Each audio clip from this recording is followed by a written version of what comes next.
What specifically do you want to tell them? There's things that I can share, but there's times whenever there are things that the Father says, I want them to know this. And I can pick up a Bible and just start preaching and read from the Bible, and it will help you just because it's Bible. At the same time, there are some things that you need to hit so that when that's broken, it causes a chain effect, just chain reaction, domino effect, that allows other things to open up. And so, a couple of things as we start, I'll share with you. First off, I'm probably doing this Saturday night also. I'm doing the evening service Saturday night. We just returned from Ukraine. It was amazing. About right now, based on both when I minister or pretty much anybody that we have trained or discipled ministers, we get reports instantly of about at least 70 to 80% people healed instantly right there. Now, we're getting reports literally in every healing service, either done, as I said, by myself, overseen by myself, or people who have trained or disciples to degree, that we are starting to see 100% healings instantaneously right there.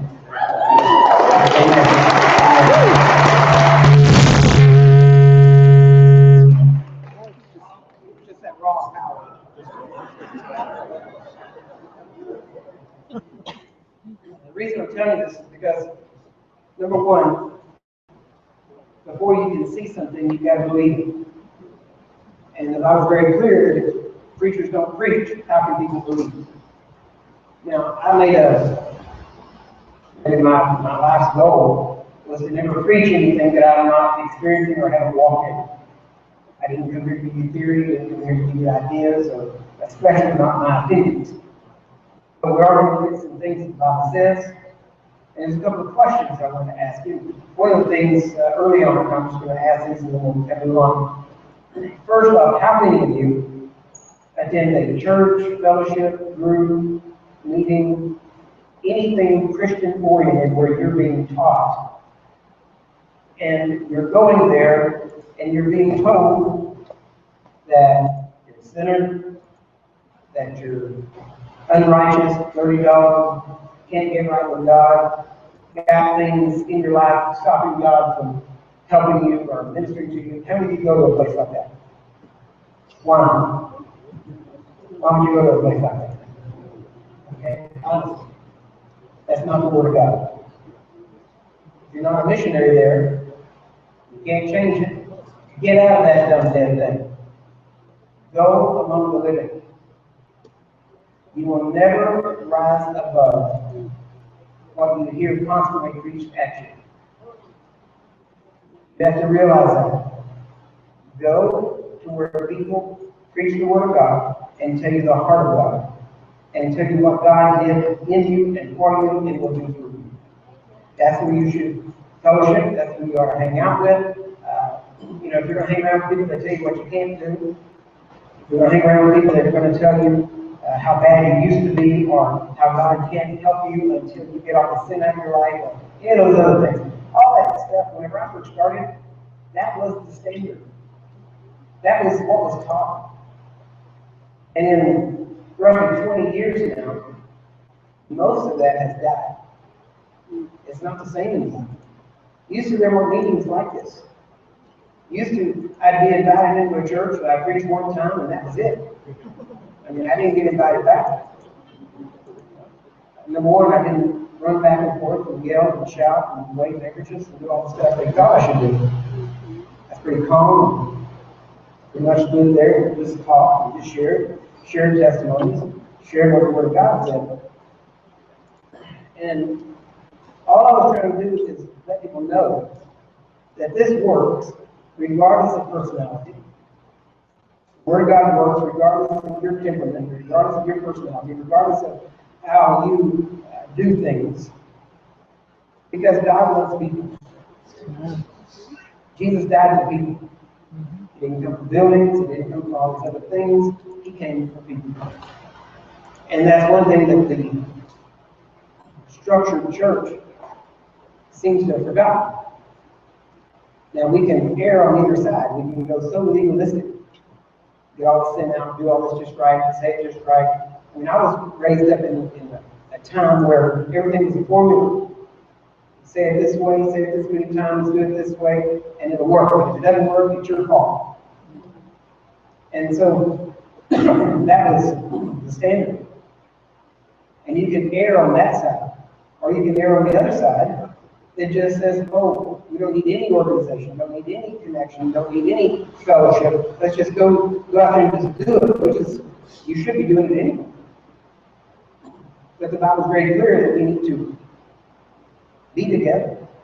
We're all part of one body, regardless of the organization. We're all part of one body. And we've got to learn to work together as that body. Now, excuse me, the only reason we have any type of organization anyway is just because the Bible says to know those who labor among you. And we want to make sure that the message is kept pure. And so we created that organization.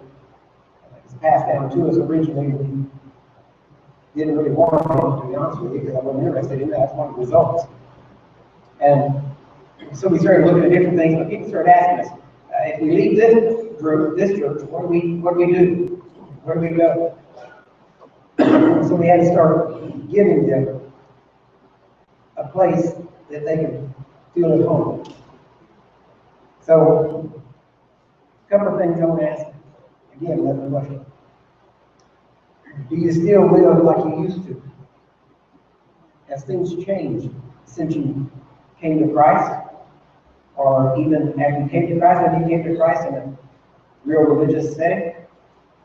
But since then, you've heard more truth.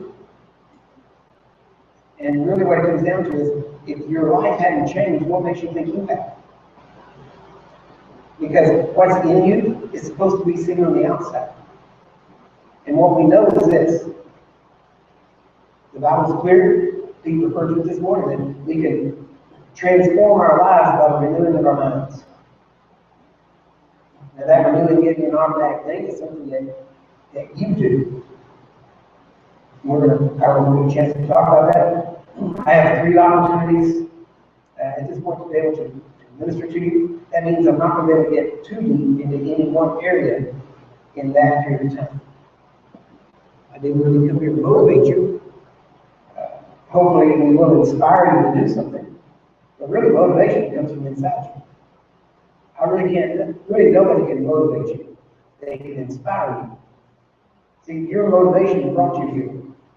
But you've got to figure out what your motivation is going to get you to do when you leave here.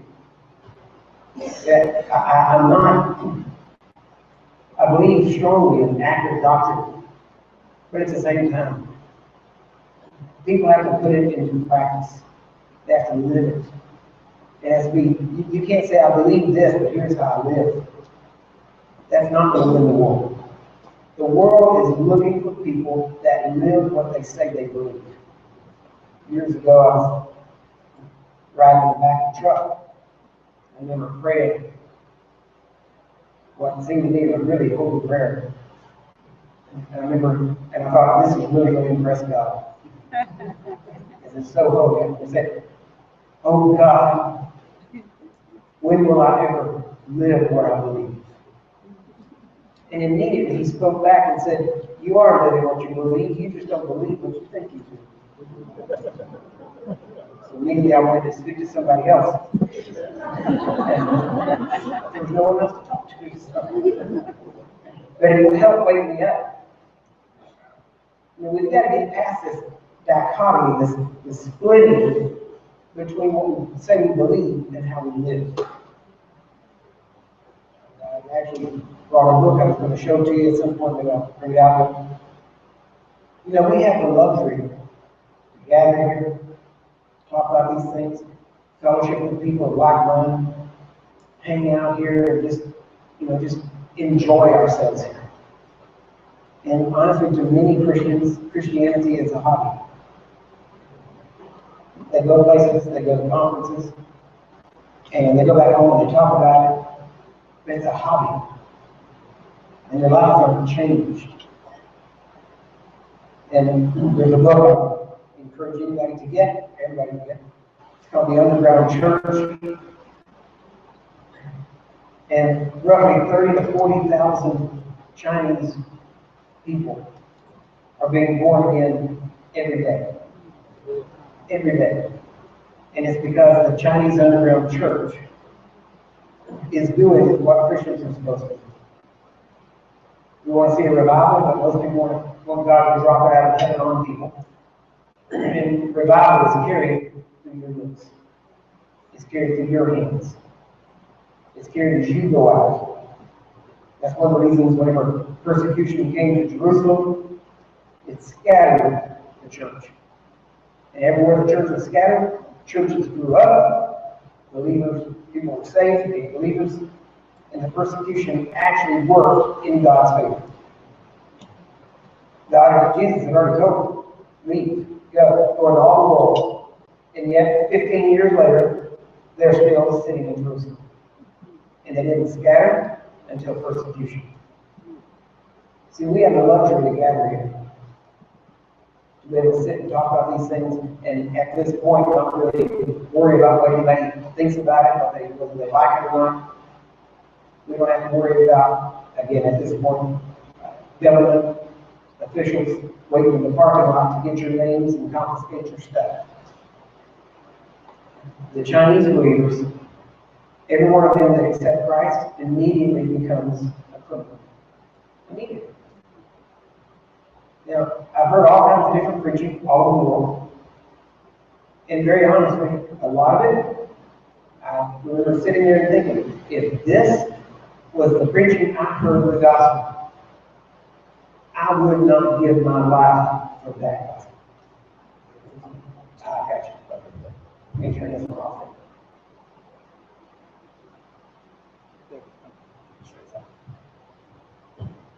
You need to find the gospel you would die. Because until you find something you will die for, you won't live for it. You've got to find your why. You've got to find what's important. What does motivate you? Some of these things we're going to try to talk about quickly here. I'm watching my time, as I'm sure you'll tell me also.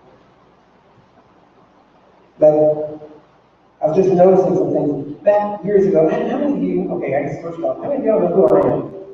Okay, I guess that's big. Let's just start with you. Okay. How many of y'all have heard of the PhD? Amen. Good deal. Okay. I never heard of the PhD. I didn't get to go somewhere and sit and listen to it preached. I didn't get to go on YouTube and hear it all of the time. It was birthed out of about a 30-year quest.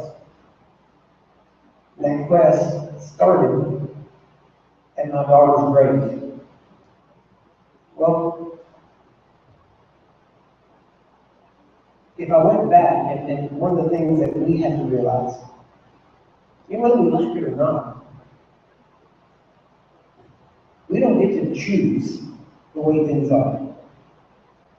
Even, again, this morning, some of the things that Pete was saying, there is, we may have a little bit different terminology, but what I always tell people is that, there are facts, and there's truth.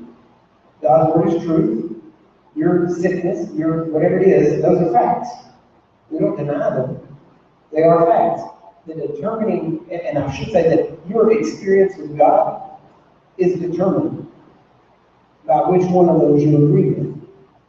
Whether you agree with the facts or you agree with truth. Now, where most people mess up, if you want to call it that, is that they don't know how to stand.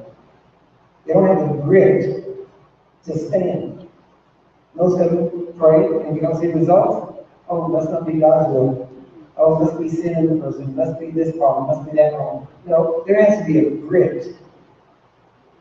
Faith knows from the beginning what the end is going to be. And if you don't know what the end is going to be, you're not in faith. It's just that simple.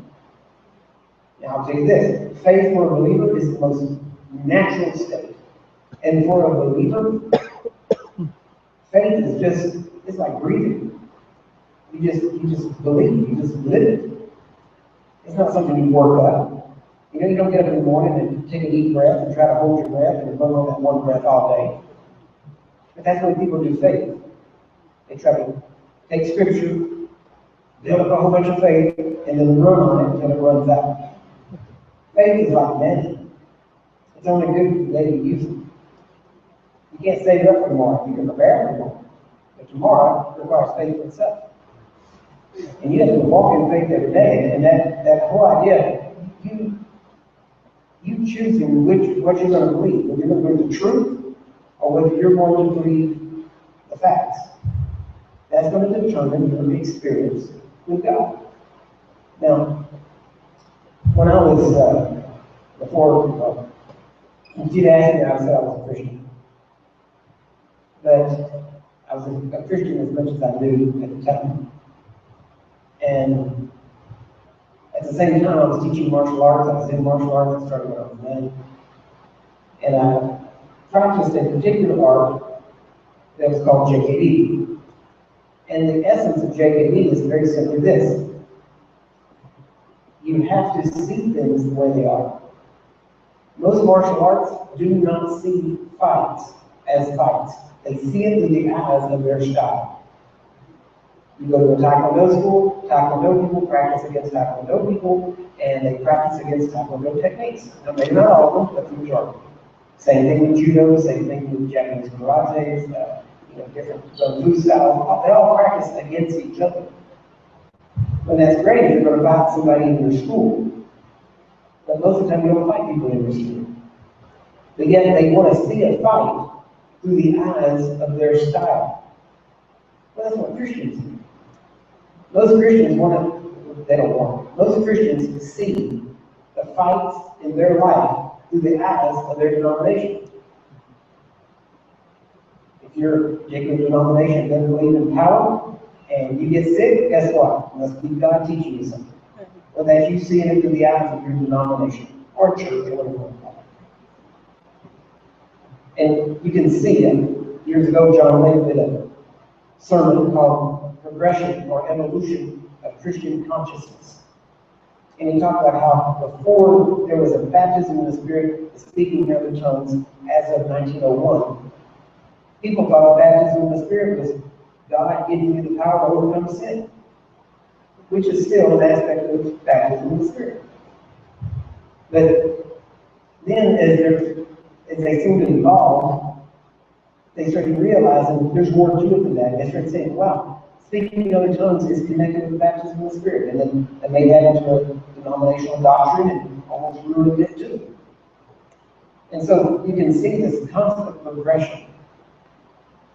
But back when I was in martial arts, the whole idea was not to see a fight through the eyes of a judo person or karate person. It was to look at a fight as a fight and what needed to be done. So it was based on mechanics. It was based on whether you were a Japanese stylist, Chinese stylist, Okinawan stylist, Korean stylist. None of that mattered.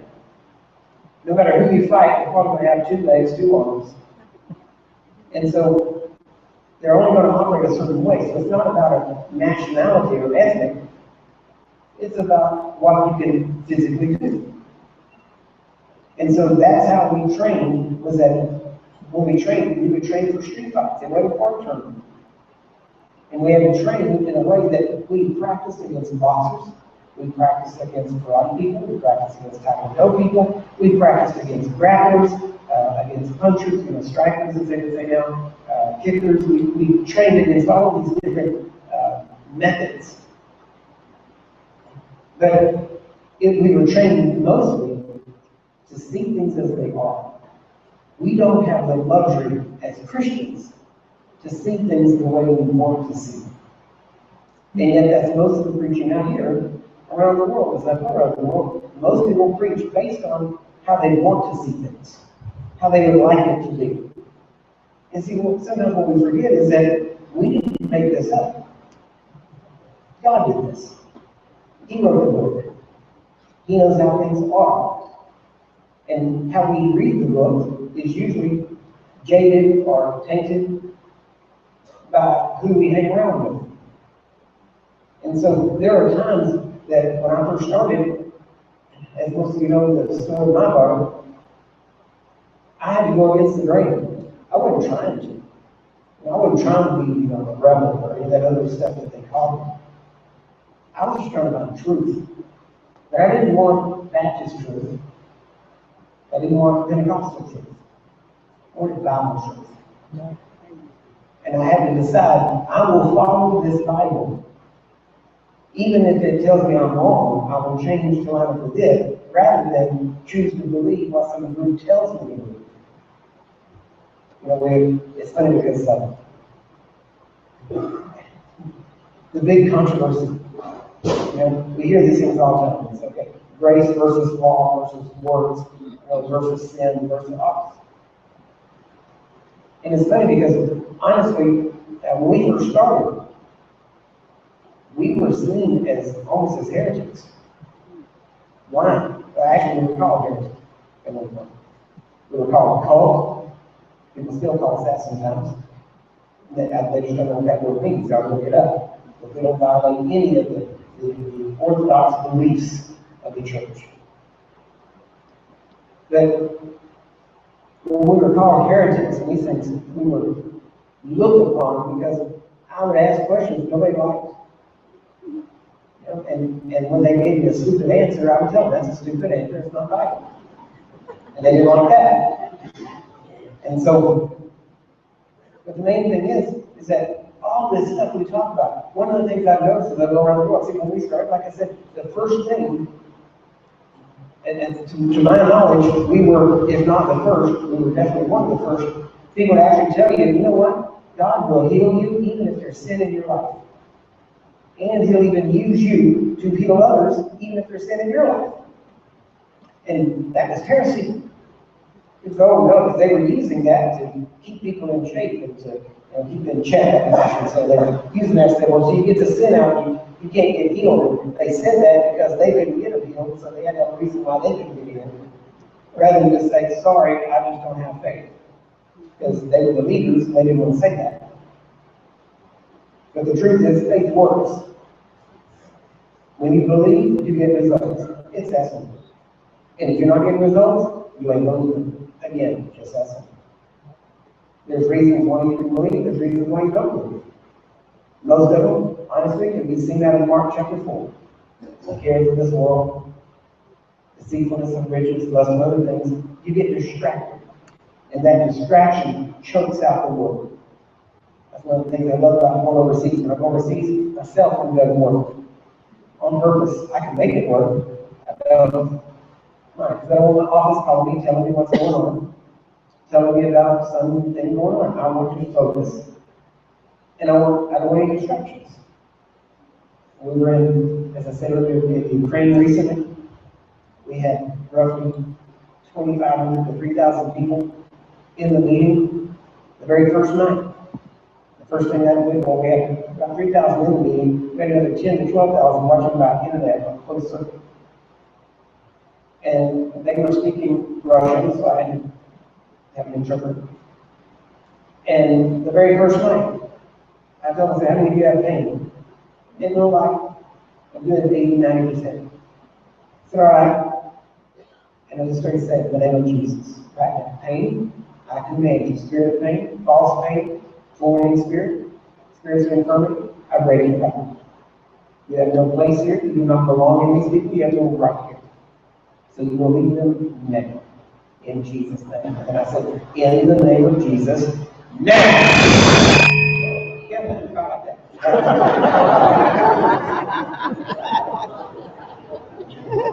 And then I said, now, how many of you, check yourself, where's the pain?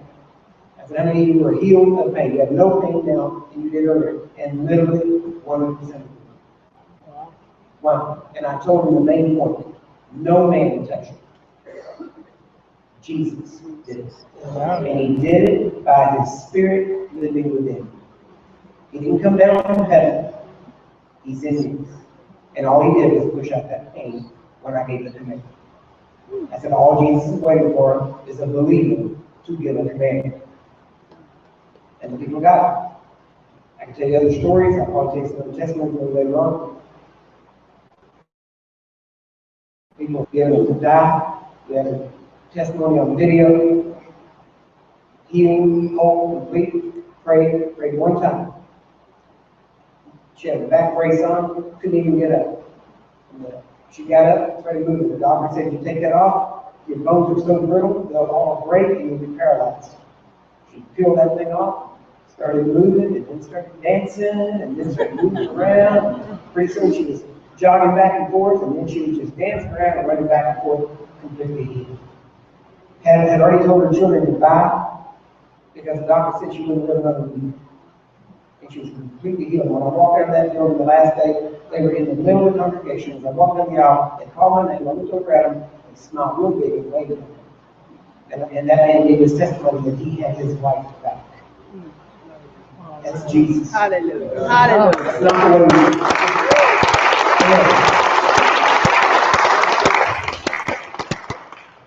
One of the things I've noticed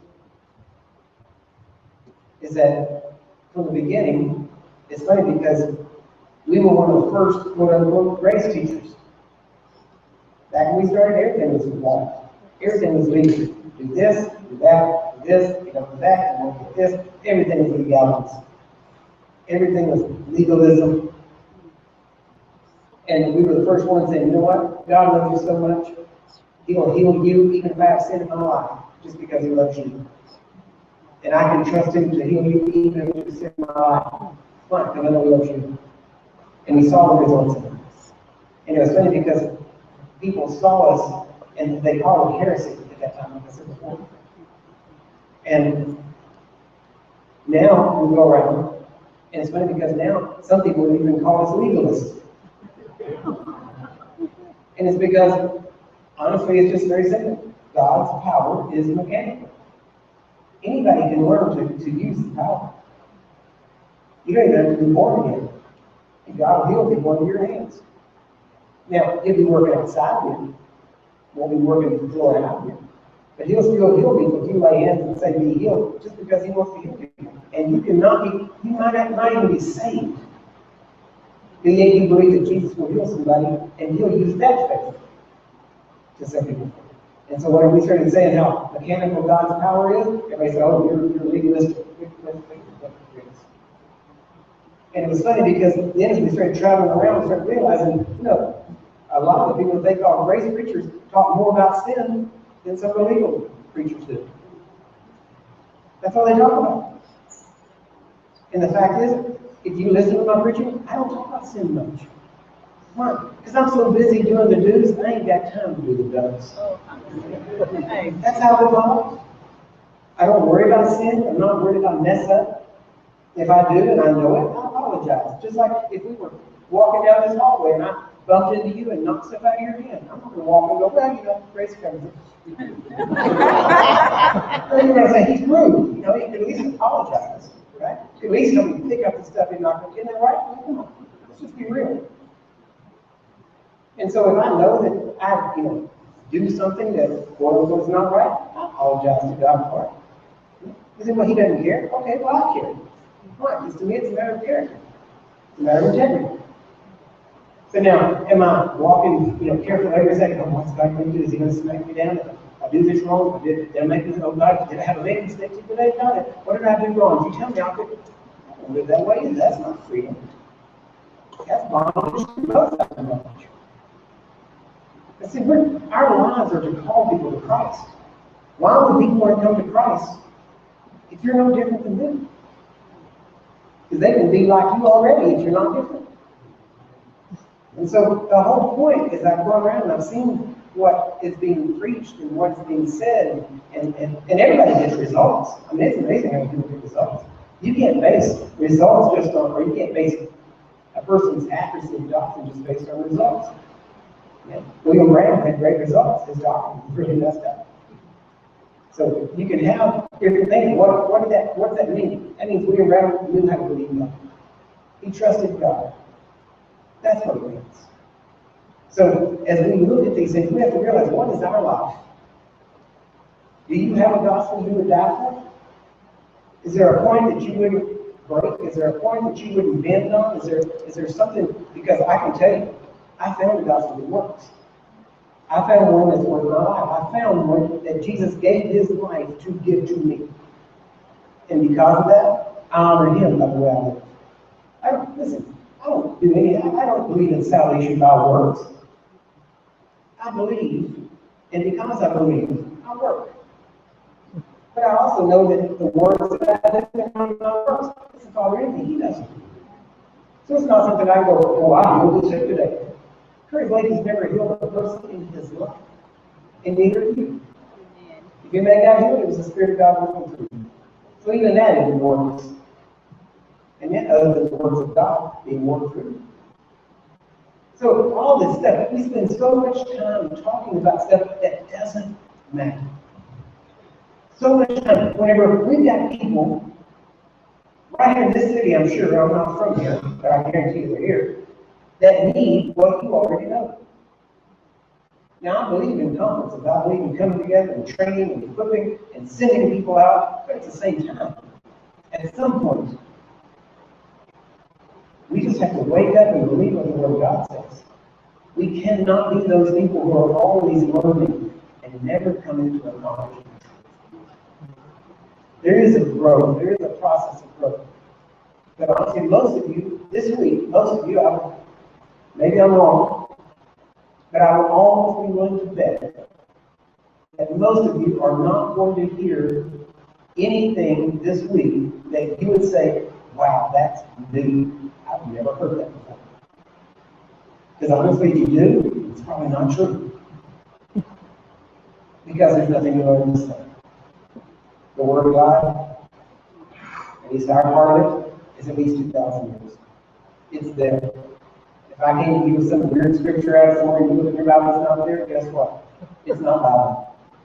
And yet, this is how I live my life. It's how we do the ministry. We just believe the Word of God. We just do it. And people say, well, oh, you're into works. You betcha. You bet I am. Not for salvation, but because he lives in me, guess what? He wants to do. He wants to do works. He wants to do, not to give you credit to me or build, any rewards. I'm not even concerned about it. If he wants to do that, wonderful. And I know him well enough, so he does. And that's great. But that's not what I'm doing. Matter of fact, I'm going to, during the free session that I have, I'm going to try to take it step by step. But I will tell you this. When I first started, and when I first started seeing the results,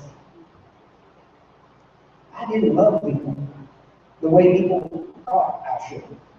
And I heard that all the time. Well, we don't sense love in your ministry. We don't feel the love of God. And it was amazing. I found the verse. And the verse said, greater love hath no man than this, that he laid his life down for us. And I realized that's what I was doing. I wasn't stroking people's ego. I wasn't making them feel good. I wasn't feeling warm and fuzzies.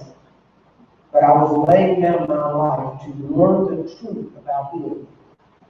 And because of that, I was walking in love. Love is what God says it is, not what you say it is or what I say it is. And God said, love is to lay down your life for love. Wow, that's awesome. Because everything we do is about being a servant to one another. God doesn't need us as servants to Him. We're His sons. We're His daughters. Do we serve God? Absolutely. But we serve God by serving people. That's why He said, you want to be great in the kingdom? It's easy. Serve more people. The more people you serve, the greater you are in the kingdom of God. It's real simple. Yeah, if you're just saying, well, I won't be great. Okay, well, there may be a problem with that. But even though they came to Jesus, and Jesus told them, you want to be great in the kingdom of God? Here's how you can do it. He didn't say, oh, you want to be great in the kingdom of God? Shame on you. You shouldn't even want that. He didn't say that. He said, oh, you want to be great? I'll show you how to do it. So he must not care if you want to be great in the kingdom. And if you want to be great in this world, that's different. And we have to realize sometimes you can be great in the church and not great in the kingdom. Because the church has a different measurement scale. So, one of the things too that it's funny because, again, something Pete says about a healing ministry, that's exactly right. It's funny because everywhere we go, I'm known as, the healing guy, the healing ministry, all this stuff, and people talk about it and they mention it like that. And the funny thing is, if you ask me, I'll tell you, I don't have a healing ministry. There's only one ministry. That's the ministry of reconciliation. So what do? We reconcile people's spirits back to God, salvation. Reconcile their minds back to God, that's deliverance. Reconcile their bodies back to God, that's healing. Why? Because we don't have healing. We have life. When I lay hands on the sick, I don't give you healing. I give you life. That's what he said I have. He said I have life and that in abundance. And because I have life in abundance, that means I got enough to keep me well, and I have an overflow extra, that's the abundance, to give you, to get you well. And so I don't have healing. People say, what about gifts of healing? I didn't think about it. Well, what about spiritual gifts? I didn't think about it. I agree with Sid Wigglesworth. I stretch my faith out as far as I need to, and if there's any shortage there by any stretch, then God has 9 gifts of the Spirit He can tack on me. It just gets me to where I need to go. But I don't concern myself with it.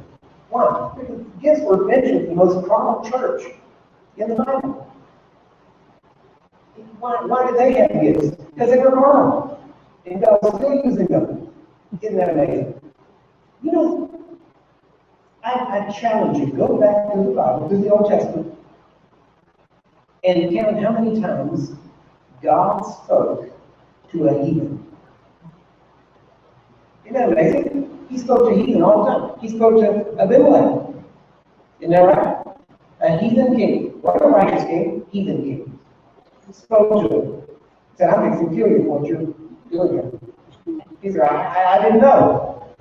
Right? Here's a heathen king. No relationship with God, and yet God is talking to him. Isn't that amazing? Let me tell you, if God doesn't speak to unsaved people, you couldn't get saved. Because he was talking to you before you were saved that convinced you to come to him. So just because you hear God, it doesn't mean you're saved. Amen? Yeah. Let's just get real. God's talking to everybody. He's trying to get everybody to listen. Just some people do it, some people don't. Now, there is a specific thing I want to get to quickly here.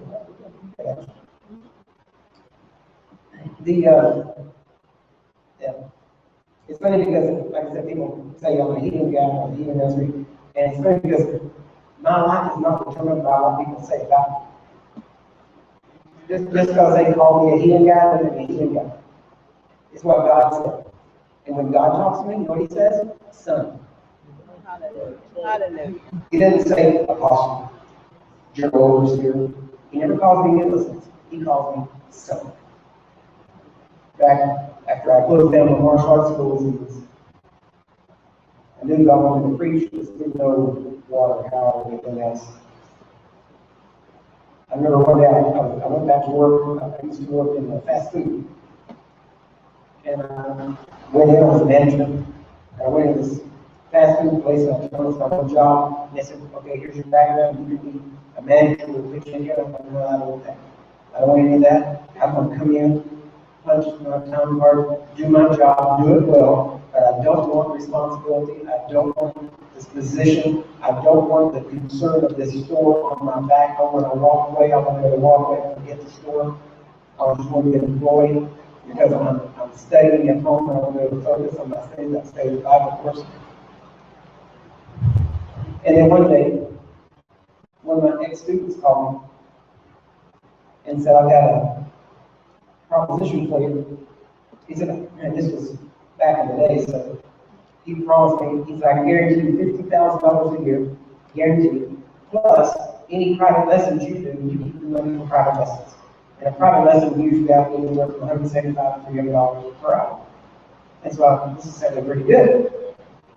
So he said, the only problem is I have a 5-year contract with you. He said, I'll do this thing, I want you to run it, I want you to do this, I'll pay you, but you have to sign a 5-year contract.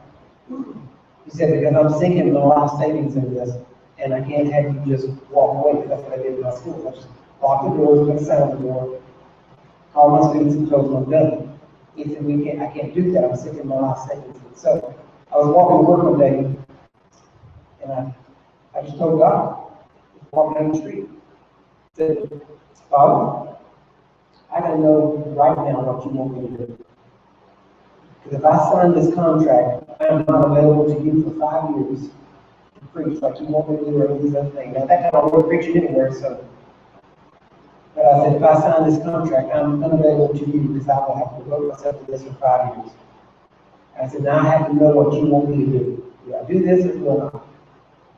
And he spoke back so clear and said, it's not what I want you to do, it's what I want you to be.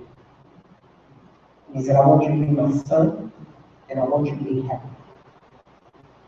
And honestly, I was raised a lot of Pentecostals, so I really didn't think God was too concerned about me being happy.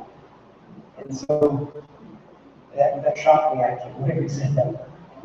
And then he asked me a question, and you have to listen carefully, because he said, when you are my son, what makes you happy? Because he just said, what makes you happy? I could say, this, that, that. But he said, when you're my son, what makes you happy? I said, that's easy. Preaching the gospel, healing the sick, casting out devils, raising the dead, at that time. He said, now you know what I want you to do. So he took me all the way from where he wanted me to be to what he wanted me to do. So I walked on the rest of the job, walked on the work on, I resigned. So I'll be here another 2 weeks if you want me to. And that was whenever we really launched out. Now, I'm saying that because I've been seeking God. I've been trying to find answers. And we've come to some answers, but today I'm going to focus on 3 things. You know, if you watch, I was raised, my dad was a policeman. I was law enforcement in the military, then went to pararescue, and also went into, when I got in the military, I was a corrections officer in the state of Texas. I worked at the Walls Prison in Huntsville, Texas. And being raised in a police family and around policemen all my life, there's one thing you always hear, and if you watch that much television, now you've heard it too. And it was this: every time they start to investigate a crime, what they want to know is this: motive, means, and opportunity. Who has motive, who has the means, and who has the opportunity. Now, if you can find the person who has all 3 of those, motive, means, and opportunity, you probably have the person that committed the act.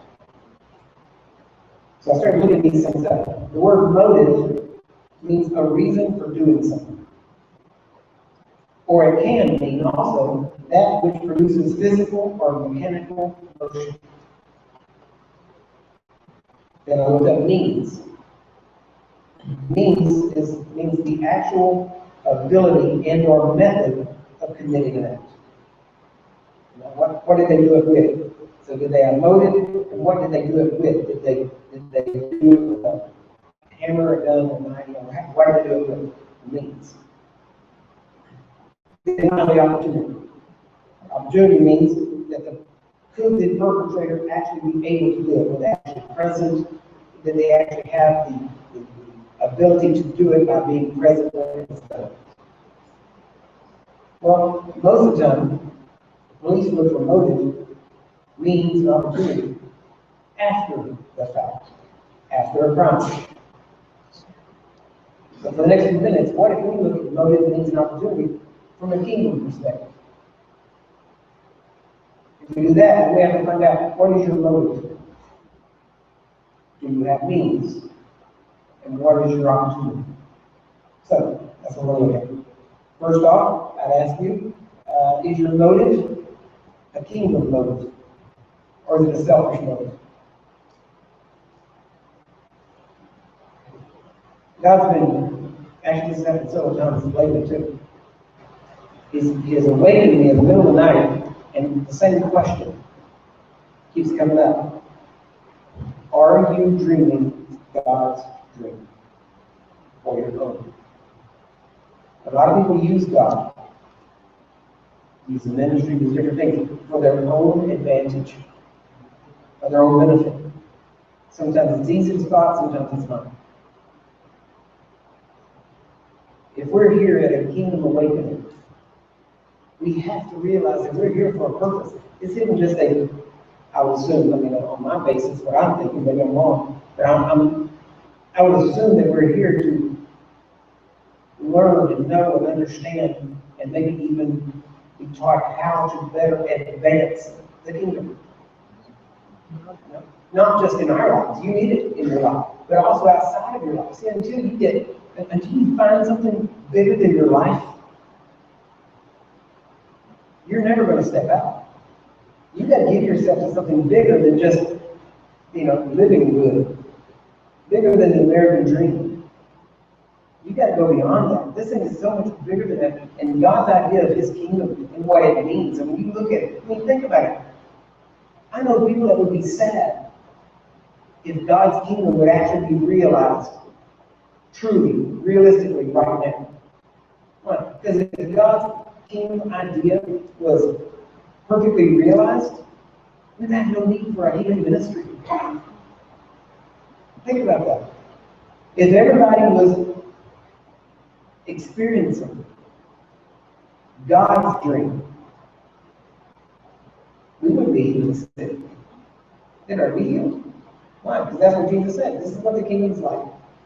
What is the kingdom like? It's whenever you go to a city and there's no sick in it. That's what the kingdom's like. And yet, there are a lot of people in ministry that you start talking about all the sick being healed, and they start thinking, I'll be out of a job. How do I make a living?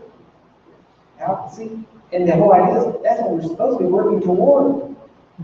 I'm working as hard as I can, meaning running as fast as I can, going as much as I can, to work myself out of a job. I'm ecstatic thinking about the day when no one will call me because they're not sick. Think about that.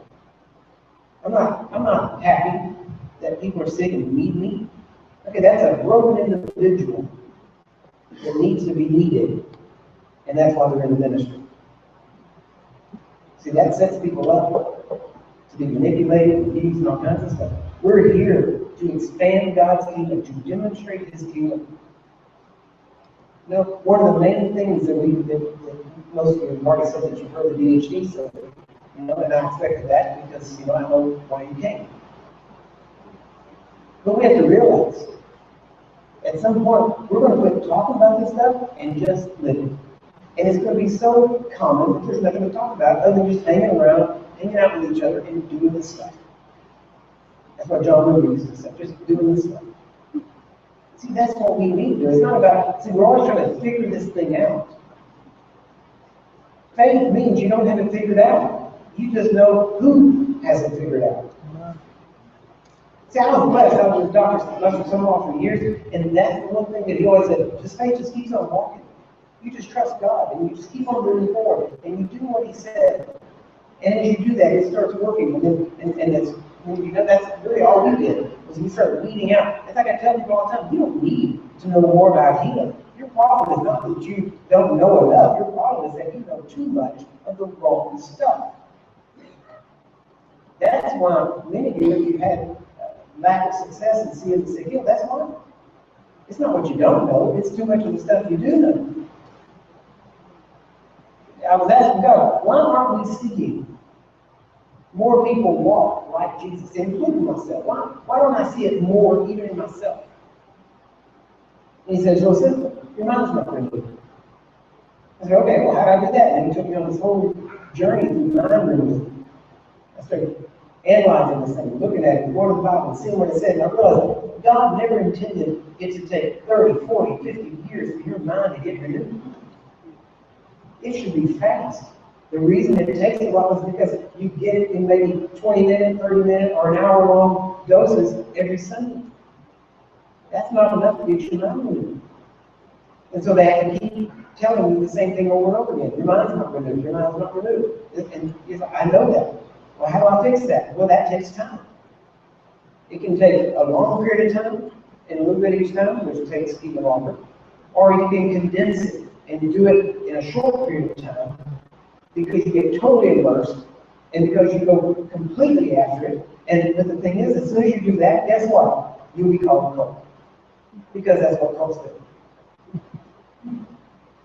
What do? Well, they brainwash you. Well, you know what? I need some brainwashing. I need my brain washed with the washing of the water of the Word. That's what I need. That's what I'm trying to make sure happens. But I can tell you this, every day, the Bible tells us that we have the mind of Christ. We have it. You've got it when you got born again. It didn't come later. When you got born again, His mind was put in you. Now all you have to do is you have your mind renewed to His mind. And when you have your mind renewed to His mind, you have your mind renewed to what the Word of God says. And the way you do that is you read it, you believe it, you do it, and you keep doing it until you do it without even thinking about it.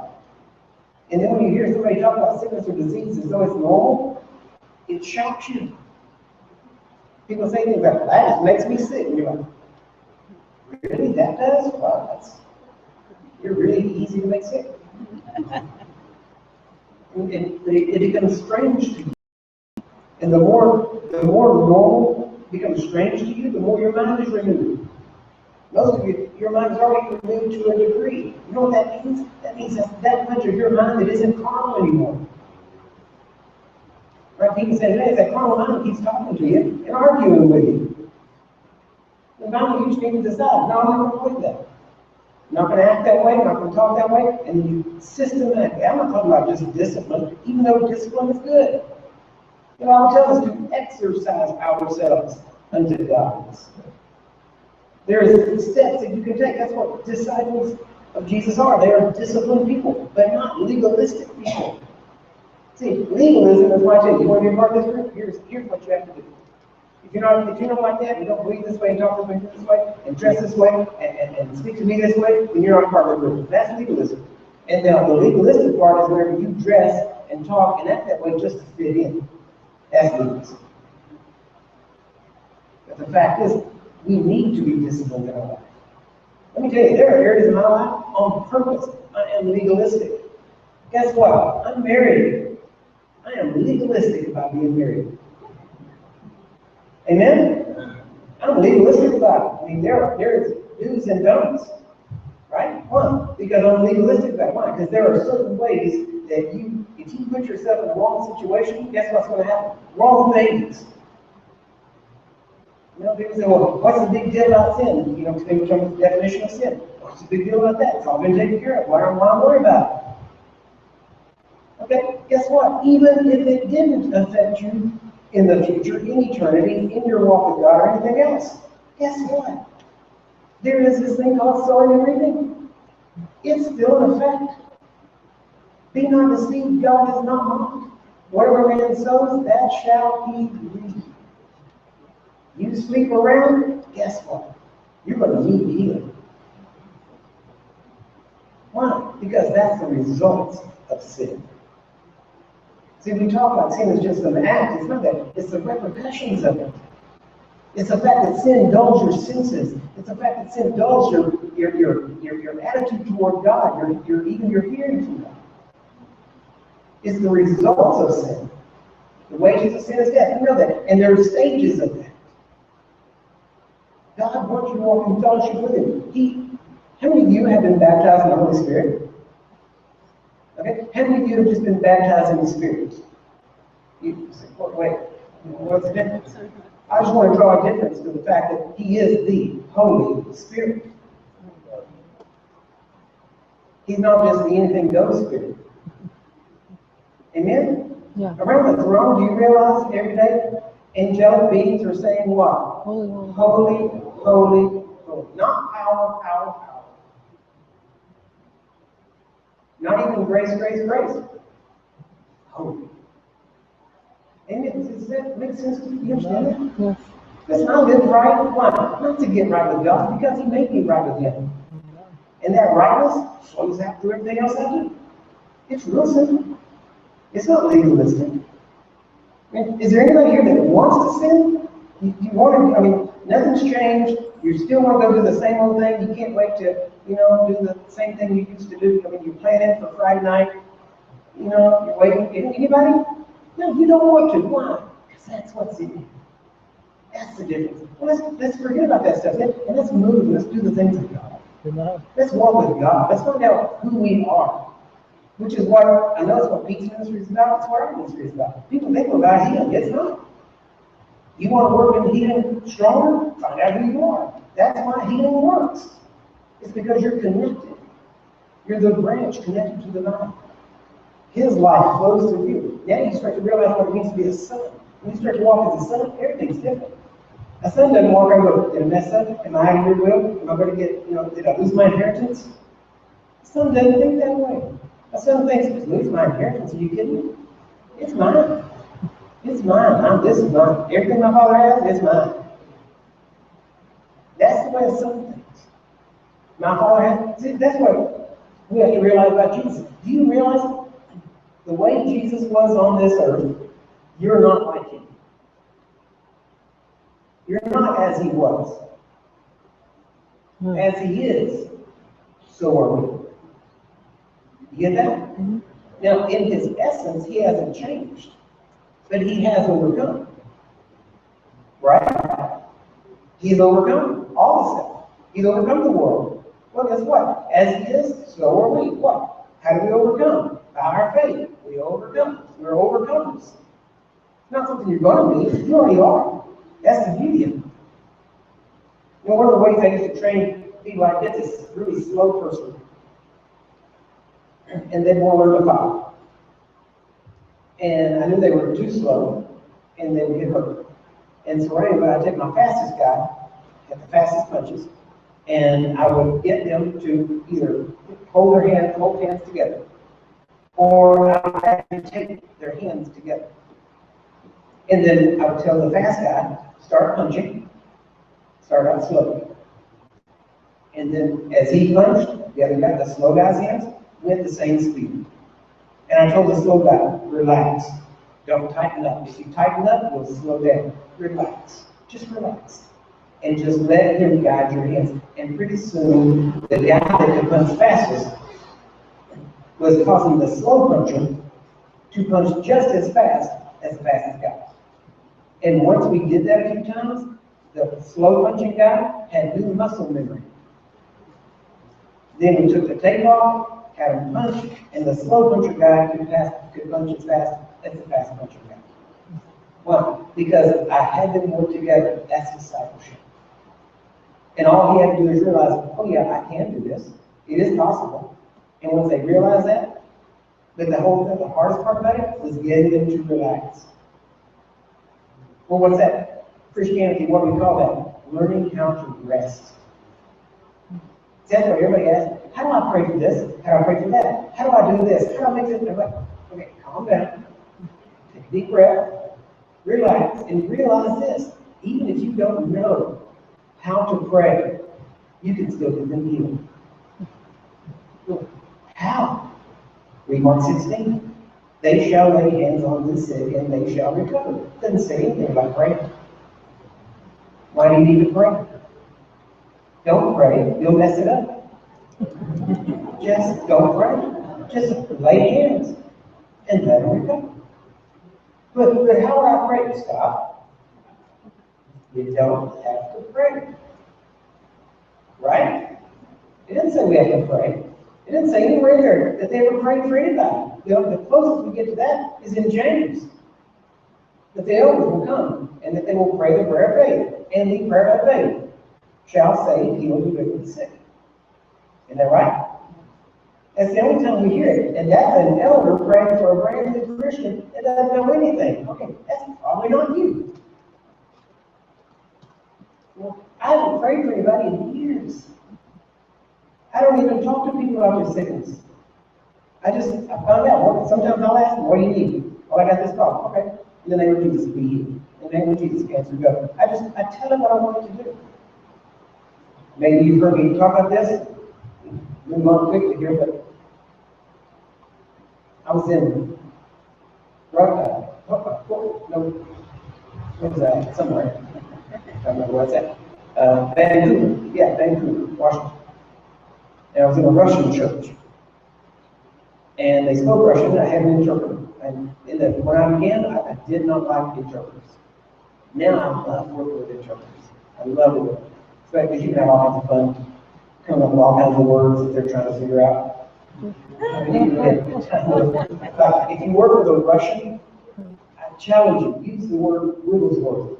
They will never say it right. It's like Wigglesworth. Wigglesworth. That's as close as they get. So I have fun with it. But I was there one day. We had about 1,000 people, 800 to 1,000 people. And I've been preaching the whole time, and finally the interpreter had to go somewhere, so I was about to pray for the people. And we were told, if you need healing, come on down. Everybody came down. They looked like the whole crowd, 800 to 1,000 people in the front. Imagine if every one of you piled all up in here and just piled in as close as you could get what it would be like. And then you multiply that by, 3 times, 4 times, something like that.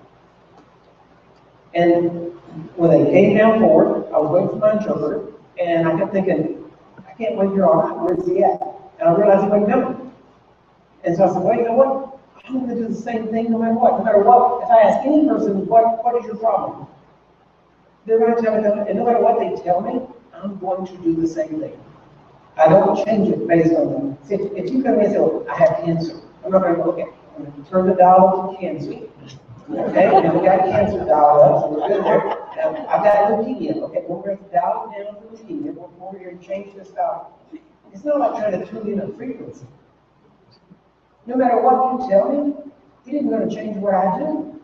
I'm going to do the same thing. And so I jumped down in front of them, and I just put my hands out. And they put their hands out. I took another hand. I said, in the name of Jesus, life. Life. Head to toe. In Jesus' name. Be healed. Went to the next person. Went to the next person. Went to the next. Just prayed for all roughly 1,000 people.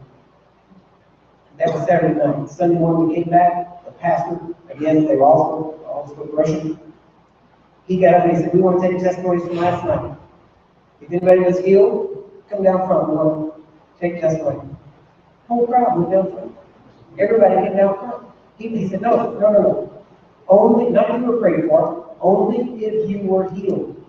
And we thought, yeah, that's right. So they just came right on down. Now, I'll be honest with you, I was shocked too. But when they came down front, I didn't think about tumors disappearing, blood pressure going down. I know of at least one blind eye repaired, one blind eye was opened up, deafness gone. I didn't know one thing I had prayed for. Not one thing. But I did the same thing every time. I gave them life. And life drives out death. Life drives out sickness, which is just baby death. And that's what we did. And I just kept going on, and I realized the amazing thing is this. I didn't know one thing I prayed for.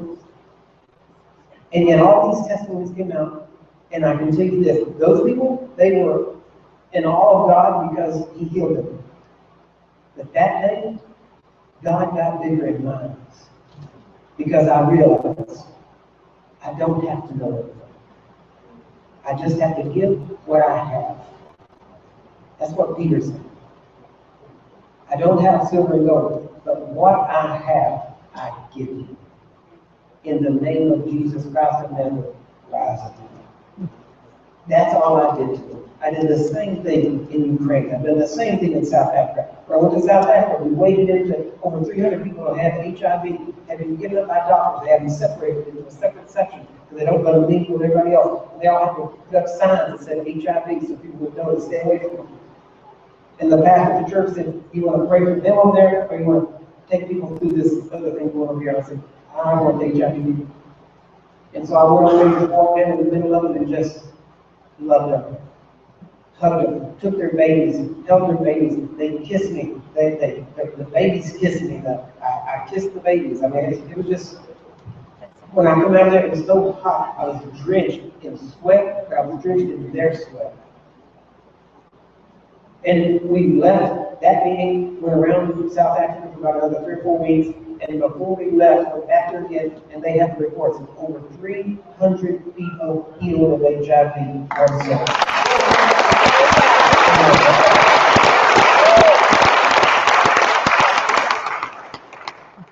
Why? Because we believed that God didn't want to heal just one or this one or that one. We believed that we had enough life for us, not just to give to them, but also enough to keep me from catching it. to keep making it no matter what happened. I could go on and on, tell you all kinds of stories, different things. I'm trying to tell you this. Look, it's good to do this. It's good to go out and touch lives. It's the right thing to do. You don't have to wait 10 years. My only regret is that I didn't start sooner. That's the only regret. I don't care who you are. I don't care where you're at. I don't care what Bible school you go to or anything else. Start. Just start. Start ministering with people everywhere you go. Just take them by the hand. Shake them by the hand. And if they say, oh, I don't want them that, say, well, you know what? It's a little too late for that. Because I've already touched you, and I'm sorry. I'm an infectious Christian. I'm sorry. Life just jumped off on you, and all your sins are just going to go away. It's just the way it works.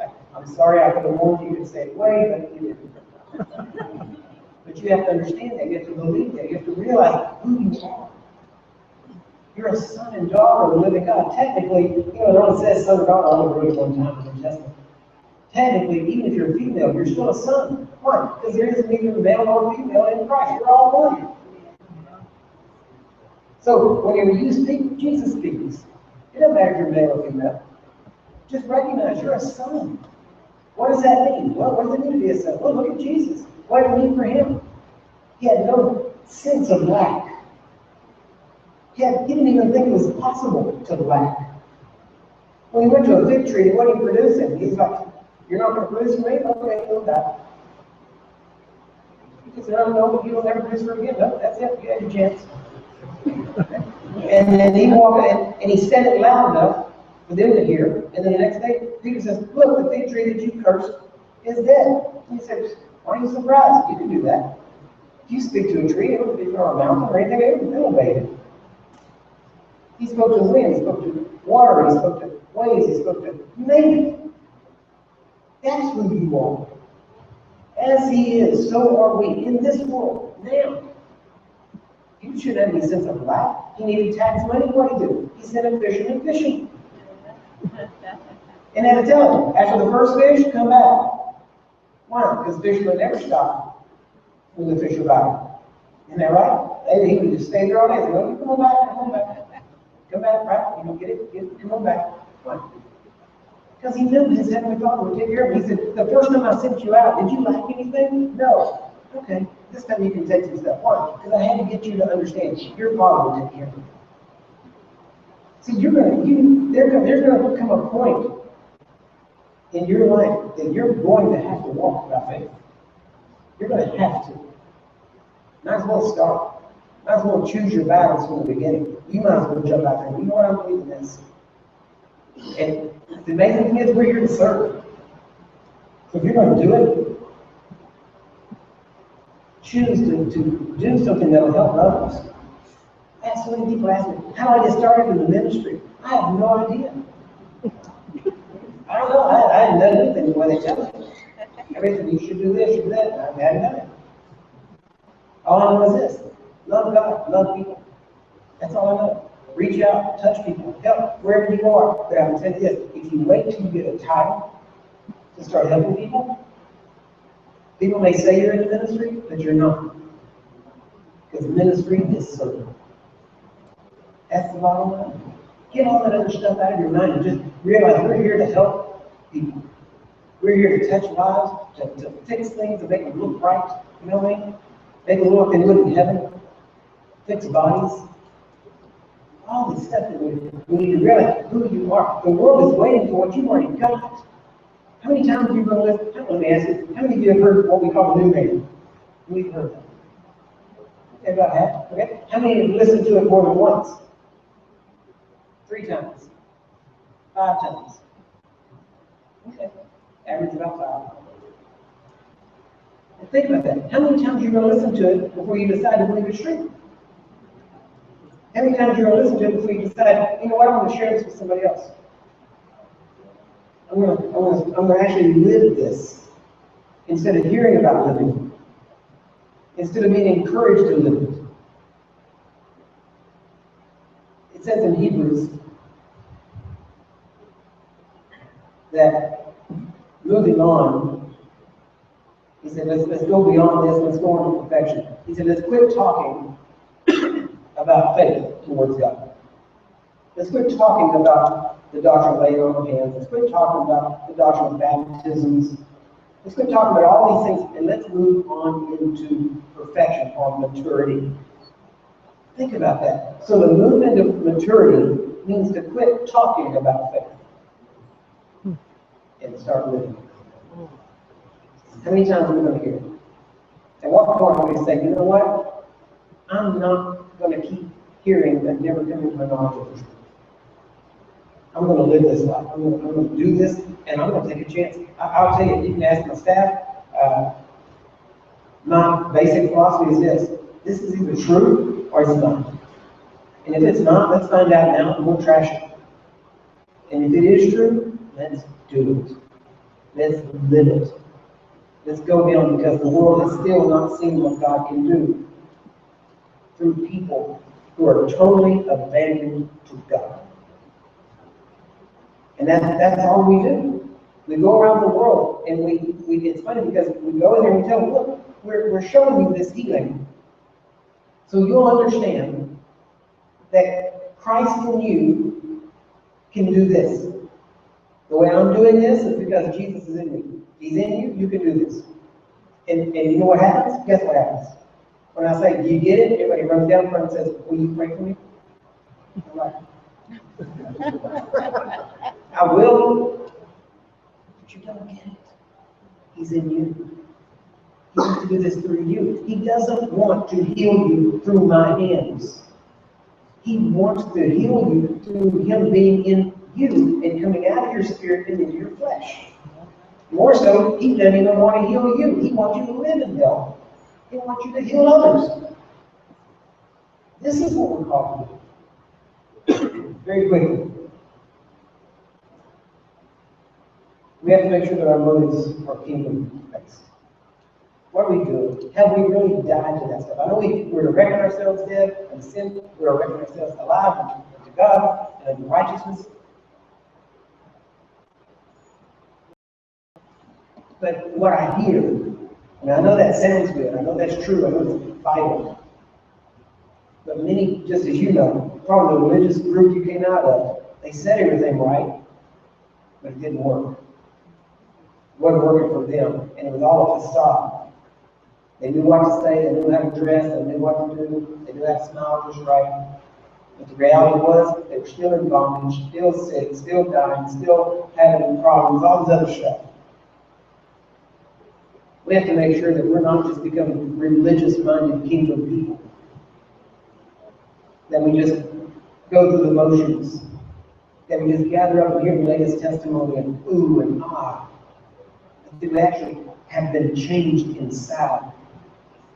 And this life is living through us. We know that when we walk through a crowd, that we can bump into people and they'll get healed.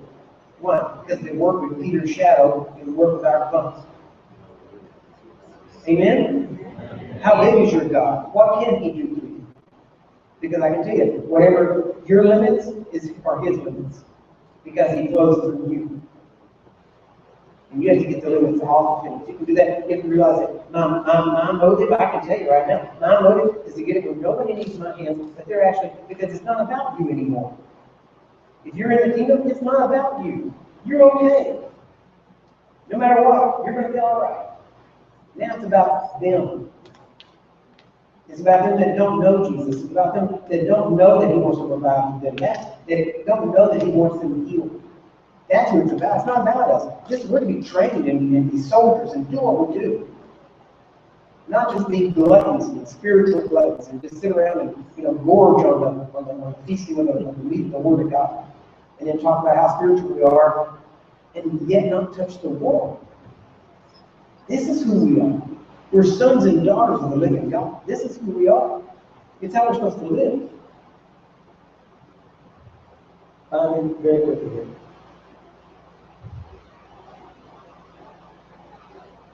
Motive means an opportunity. You have to find your own why. What gets you up in the morning? What, if you're working a job, what makes you, do you enjoy going to it or whatever it is? What motivates you? What's behind you? What wakes you up in the middle of the night and you can't go to sleep because you're thinking about this in a good way? Because I can tell you, this is all I think about. This is what I go to bed thinking about. It's what I wake up thinking about. I can't wait in the morning to wake up and go and just be a son of God. Why? Because it's fun. It's not hard. I'm not worried about messing up. It's fun. But I will tell you this, my wife has a name. And her name is Erica. It was my daughter when she passed away. That was my wife. That's what, when I stood by that grave, I remember, because I called every preacher, nobody could help me. Couldn't even get through those things. But I stood at that grave and told God at that time, if you will teach me the truth about healing specifically, I'll be that man for somebody else, and then they won't have to have a grave like I do. When I started, like I said, I didn't have warm fuzzies for people. What I did have was a hatred for sickness and disease and for words of the devil. A hatred. And I wanted to make it her life the costliest life that the devil ever took. In the beginning, I can't tell you the number of times I told my hand God, I'd stop and go, Erica, this was for you. And go ahead and say, well, that's not a good motive. Well, that's funny, you're sitting listening to me.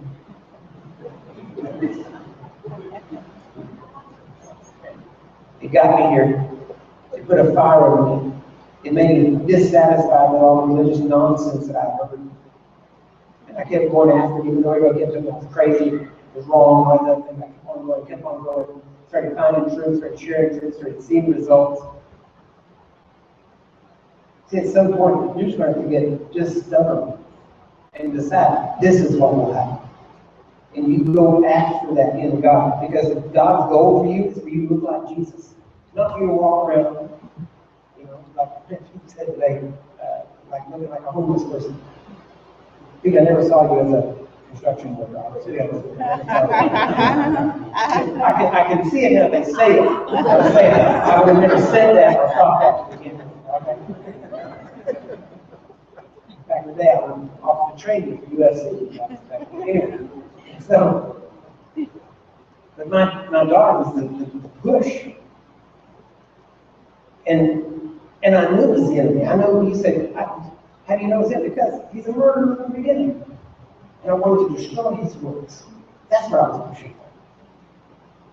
That's why I'm here today. That's why I go around the world. People, my family, and everything say, you need to slow down. Make sure you rest. Take time to rest. Are you kidding me? I rested all those years and I did nothing. Now's the time to run. Now's the time to get things done. And the biggest thing I hear from people is, you said you'd be accessible and now you're not accessible. I'm like, I am still accessible. I'm sorry. If you call and you can't get through, it's because too many other people are also calling. But if you get a hold of this, they'll call you and I'll be free to answer.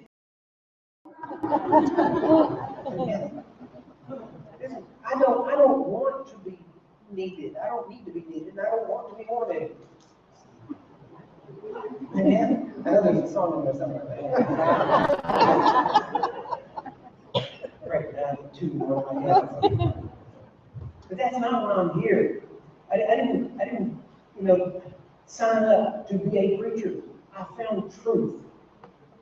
And all I've done is try to share that truth. And people think I'm holding back secrets. There's no secrets. There's no secrets. There's nothing I'm holding back. There may be bits and pieces I can help you with and here and there that we've worked with for years, that if you ask me, I can answer something. I don't know, but everything I think I know, I'm sharing. Why? Because I don't want you to have a grave. And I don't want somebody that you know to have a grave. But you've got to decide what your why is. What will get you going? What's it going to take? Because I can tell you, I lost a child. And it's not good. Now, I can tell you this, God has completely removed the hurt and all that, and I can talk about it, and it's amazing now. But I'll tell you this too, I don't want that to be your why. And I don't want you to wait until that is your why. I want you to decide now, build a defense now. What is that defense? Knowing who you are. Knowing that the enemy has no right to touch you. Even if you mess up. That he doesn't have a right to come in. Listen, he's a thief. Thieves never have a right to steal. Ever. I don't care if you left your door wide open. It's still against the law for them to come into your house and steal. Even if you gave them the opportunity. So just because you mess up, don't let the devil say, well, you messed up, this is what you deserve, this is God's punishment. No, no. Decide to believe that the wicked one cannot touch you.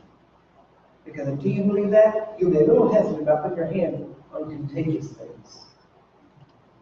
But you have to be bold enough to understand and say, you know what? It's not me doing this. Be healed in Jesus' name. That's who you are. You have to find your why. You have to find your motive. You have to find your means. Your means are very simply this. Most of you raise your hand when I ask about PhD. Okay, that's your means. What is the means? The means is what you use, your tool, or whatever it is you use to get the job done. We give you the PhD. We make it open. We teach openly. We don't charge for conferences. We take you come in, and we teach you, we train you. We'll train anybody. We've given you the tools. That's your means. Most of you, that the PhD has been your means to get started. We get testimonies. As a matter of fact, I wrote this thing down here. I want to show you this. Yeah, there it is. Get this. Since 1997, we have trained over 400,000 PhDs. 400,000. Trained people doing this on a regular basis. Okay, out there. Most of them, I've never met. Most of them have got it. Most of you here had never met me before this time. You've heard it, and yet to this day, we get thousands of testimonies that it works with. I've never gotten a call from somebody saying, Brother Grace, we're called to, you know, your stuff, what you're doing doesn't work. That has never happened. I tell people all the time, it's great to have a gospel that works. Not one that I have to make excuses for. Instead, where I'm telling you, I'm a blessed man. The testimonies I get, the calls I get, if it's not for prayer, it's always, I got a hold of PhD. I watched it online. I heard it here. Somebody gave it to me. I listened to it. I raised my mother from the dead.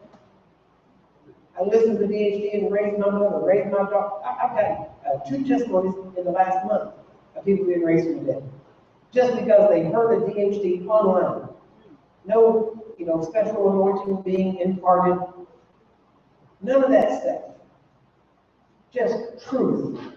And they said, because of that, I'm alive. Because of that, my loved ones are alive. That's what this message does. Why? Because it's just the Bible. It's just God's idea about what healing should be.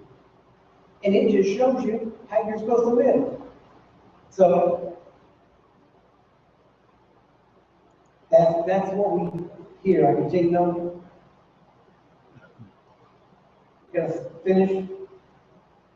The other question we get all the time is very simple. People say, okay, I want to get connected. How do we do that? I have questions. How do I get them answered? I really try to answer them openly and online, and obviously every time I preach, I try to answer questions, different things. But I've had people ask me these things, and I trust them. So I totally understand. I said, listen, we've got to find a way so that I can be in greater contact. More, where I can train more people on kind of on a one-to-one basis, more or less. And the only thing we can do now, we have a DBI school, we have different things we do. Obviously, we do that through our live teams that we have, our second groups. We can do it, but it wasn't good enough. Because I don't want to ever get a call from somebody saying, I called you and I couldn't get through, and now I have a break. I don't ever want to. So I was been praying about it. God was praying, he took me to 2 Timothy.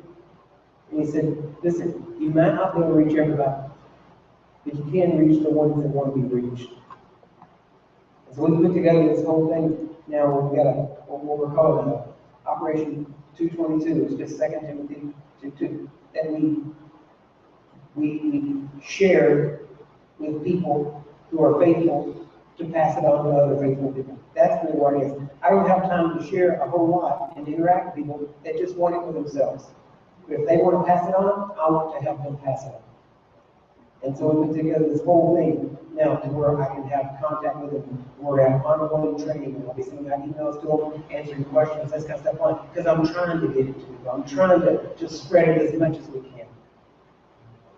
Any one of you can do what I do. You know that by now, for sure.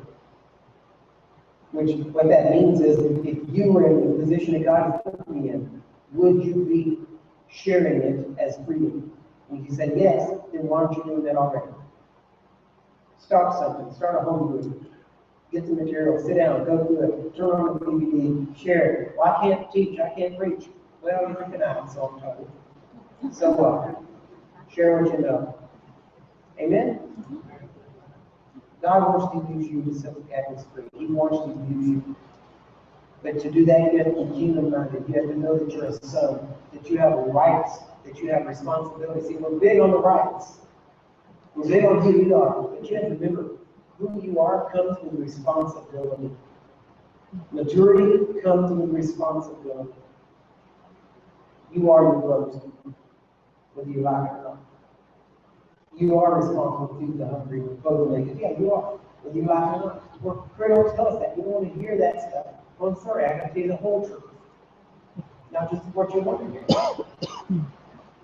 But the more we all do, the less any one of us has to do. So all I'm saying is just believe. Know and believe the love of God He has for you. Believe, step out. Begin touching lives. Find your why. Take the means we've given you. If you need opportunity, number one, step out the door. There's people on every street corner needing help. Before I came here, I was over at the hotel. Just a little after lunch. I came out the door. There's a man walking across the parking lot. I walked fairly close to him. He started talking to me. And he had been on the street a bit. He had a lot of things to say, and a lot of it wasn't good. But one of the things he kept saying was, I've been around every church, I've been around the Salvation Army, I've been around all these, started naming everything. I've been to this, and none of them will help me. And I said, oh, what's going on? And he told me, he said, I'm just trying to, he said, I've been here, and this is what's going on, and he showed me some paperwork stuff, and put it on pocket. Don't know if it's real or not, I don't care. And he said, but I can't get anybody to help. Now I'm just trying to get a bus ticket to get back home. Well, I've heard that before.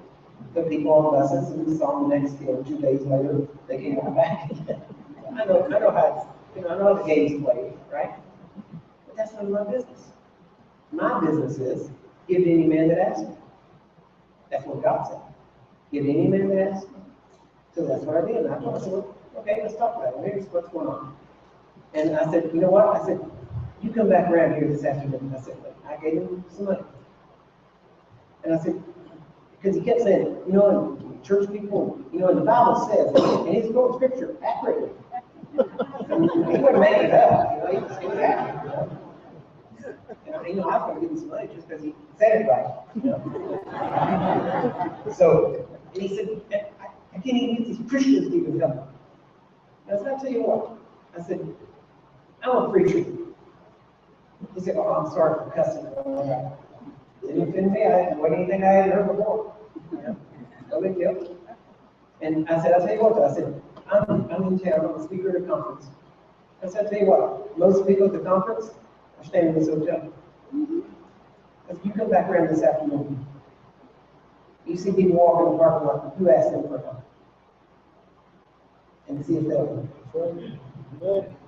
So I'm giving you a heads up. He's going to be waiting in the parking lot sometime today. You say, that man's going to come out of there loaded. Great. Because it'll all go back to your account. God will see what you do. But what if he's going to use it for this? Who are you? Who cares what he does with it? What is that to you? What counts is, are you doing what God tells you to do? So we have to realize that everybody in this room doesn't have a different calling. I don't care what you've heard. I don't care what anybody has told you. Your calling is not necessarily to be an apostle, prophet, TV evangelist, or anything else. Your calling is to be conformed to the image of the Son of God. That's your call. Not to be, well, what's my duty? Am I to go to this job or that job? No, you're to be a son, no matter where you are. Well, if I am, they'll fire me. Then you'll be a son somewhere else, won't you? At some point, we just gotta live what we believe. Amen? Because I will tell you, one of the things I'm looking for, I'm looking for people that I can commit to. Because I had it. When I was in martial arts, I had fellowship there that I haven't had in Christianity. I'll be honest with you. I had guys that had my back. And I knew if we went into a place, we would either all walk out or none of us would walk out. And honestly, I'm looking for that same type of commitment from Christians. And I don't know. Why? Because most of them are so self-centered that they'll have to run the first time in trouble. And the first time you get a, terminal disease, declaration of prognosis. Well, what'd you do to deserve that? No, that's not what I'm looking for. I'm looking for the what, we got your back.